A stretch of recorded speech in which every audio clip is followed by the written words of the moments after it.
Right, this time around, it's a holster for a Glock 43. Got my dummy gun. Took a little bit extra time to get this in. Well, with the snow and all, it slowed everything down. So anyway, first thing I did was I grabbed myself a blank sheet of paper. It's construction paper, so you know it's not like a floppy sheet of paper. Then looking at other holsters, I figured out how much of a cant I wanted on this one. Set the dummy gun on the paper, kind of went like that for a little bit, eyeballed it, went, yeah, it's about right. Then I drew around the dummy gun, and then I drew a holster around the drawing of the dummy gun, and then made allowances for the stitch lines. A lot of times when I do a stitch line, I don't really measure it. I might take a set of dividers or something, and figure out basically how far I want it. But usually I do it by eyeball. What I'll do is I'll draw the stitch line, and then I'll bend the paper up to see where the stitch line sits, keeping in mind that the thickness of the leather is going to make a difference. So I want the stitch line to be at about, I want my stitch line to be about 1/8 of an inch past center. So when I go like that, if it's about 1/8 inch past center, that's just about right. Then figuring on that spacing, eyeball that same spacing on this side. And then I figure out how much of the grip I want out, because I want to be able to get a good firing grip on it. You don't want to have to fumble around with it. You want to be able to grab it and go. So after that's done and I drew the holster, I came up with something like this.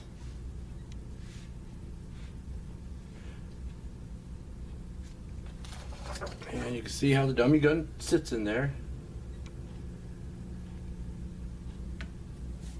So I figured that would be about the right cant, figured out my stitch line, and then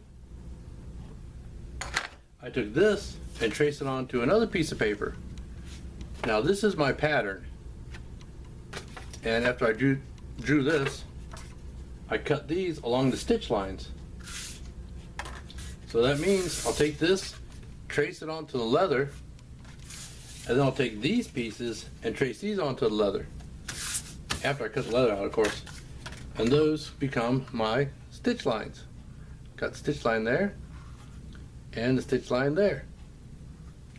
Then I also marked and punched my my belt slots. Right there and right there, and the gun fits just so, and you can see there's enough room to get a grip on it, and it does retain it rather well. In fact, the hard part is pulling it out, but it's not too hard. It'll come out. It has enough retention to hold it, but with just a little bit of a tug, it pulls free. The belt slots are designed for a 1.5 inch belt, 1.5 inch double layer belt, so that'll fit just for a fact. Here's my belt, and it fits right in there. The next thing I gotta do is put a final finish on this, but you know, I cut the leather out and I punched all my stitch holes, dyed it, stitched it together. Got the edges all finished for now. I'm going to go over all the edges again. Then I wet molded it to the dummy gun. I don't block a leather holster to death. That's not my style. That's not really the look I like. I'll push it into some of the details. But basically, that's the way I like my holsters to look, unless, you know, they're tooled somehow. So, the next step on this is going to be to put a top coat on it, redo those edges. We do top coat on the outside, top coat on the inside, redo all the edges, and top coat those. And then this will be ready to send out. Then it's off to the next project. Set up to do my top coating. I got my tan coat in my clamp here so I don't knock it over. and my dauber and my folded up paper towel. Actually, I got a little bit of dye on this already from buffing the excess dye off of it, which gives it a bit of a shine already. But I'm going to go ahead and do my tan coating on it. All I do is I take a dauber and just wipe it on.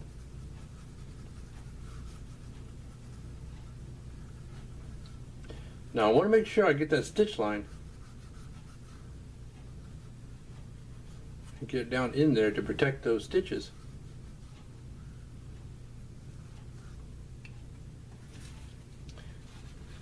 Take my paper towel and wipe off the excess.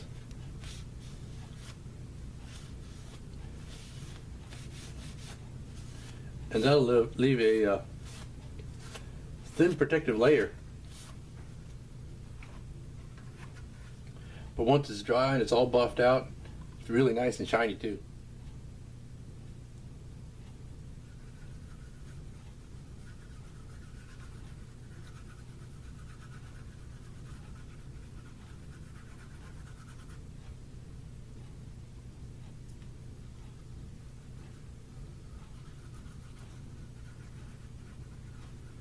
Dries pretty fast, so you don't have to wait too long before you can buff it out to a nice shiny finish. Apply it, and then I'll wipe off the excess. Another way to do this actually is to apply it directly to a paper towel and then wipe it on. I've done it that way too, but I like using the dauber, because that way I feel I can get more down to the stitch lines.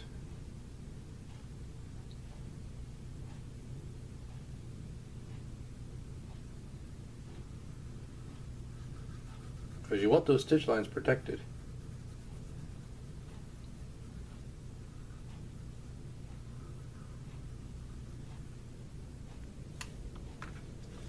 And another thing about belt loops, I see people, they don't finish the insides of the belt loops.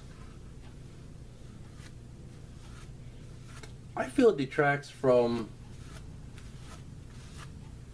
the look of the holster. It makes so the whole holster just doesn't look finished. It doesn't have a good finished look. So what I'm going to do, get myself one of these cotton swabby thingies and get it down into those belt loops. Here we go.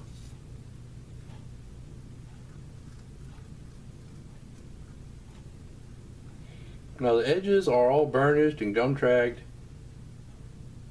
and allowed to dry.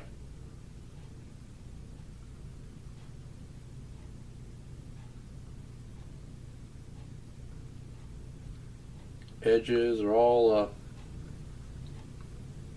beveled, you know, standard stuff.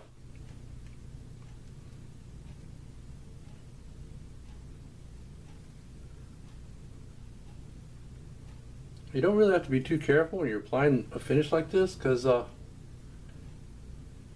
it's going over the whole thing anyway.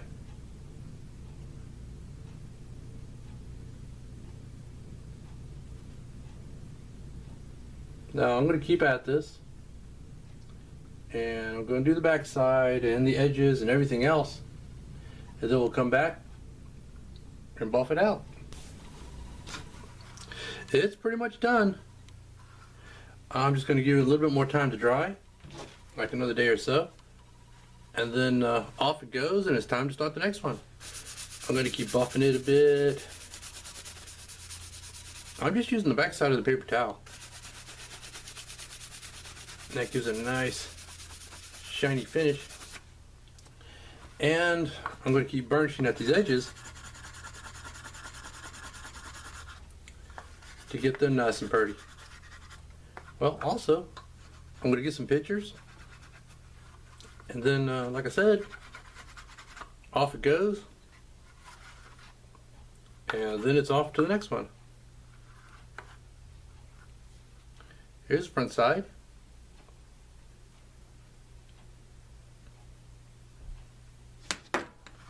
and the back side.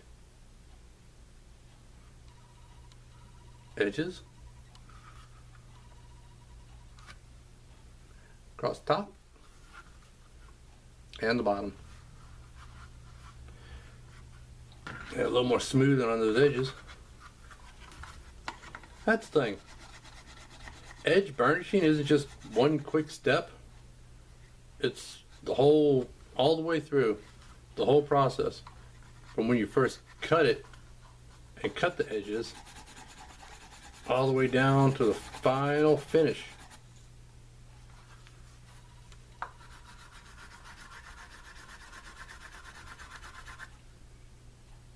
You want to get those pretty edges.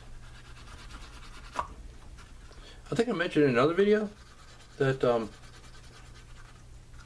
things that I notice when I see a nice holster and it's nicely tooled and highlighted, you know, it's dyed and it's got like an antique finish or something on it.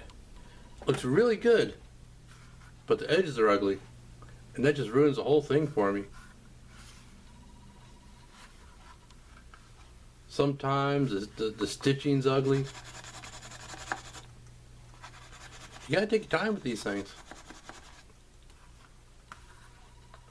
Take your time, do it right, make it pretty.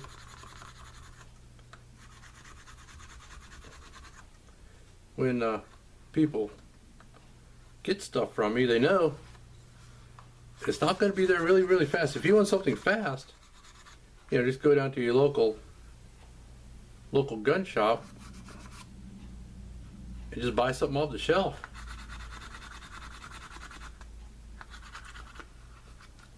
It won't have any kind of a special touch to it, and it'll be something cranked out by a factory, but you get it fast.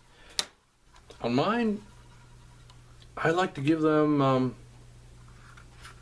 a look that's better than what you can get from a factory holster. One time somebody said to me, and I don't know if how they meant it, but I took it as an insult. They said, "Wow, that looks like a factory holster." And I'm like, factory? Nah, man. It's supposed to look better than what you can get from a factory holster.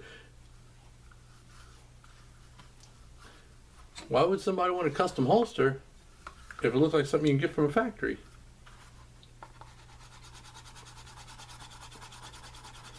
Okay, now what I'm going to do, I take my mallet, stick it in my clamp here, set that on there, and I'm going to leave it sit for a day or so, and then pack it up and off it goes.